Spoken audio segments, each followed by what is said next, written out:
La Mauritanie fait bonne mine en matière de tourisme, secteur qui pourrait être l'un des piliers de son économie d'ici quelques années. Le pays a accueilli 1488 randonneurs au cours de la saison 2017-2018 et 3800 en 2018-2019.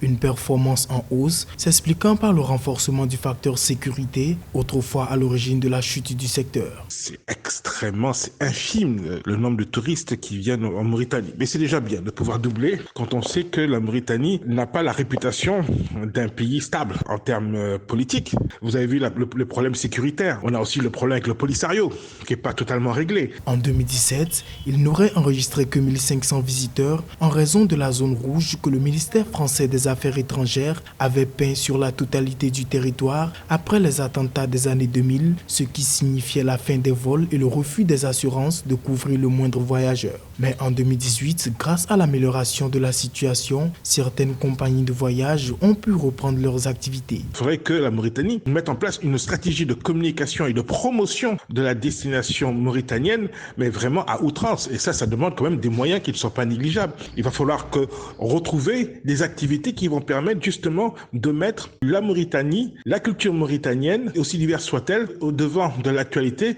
et qu'on arrête de parler de ce pays-là en termes de coup d'État, en termes de problèmes économiques, en termes de terrorisme. La Mauritanie compte élargir ses destinations et d'ici 2019-2020, le tourisme devrait lui valoir environ 6 000 visiteurs contre plus de 3 000 en 2018-2019.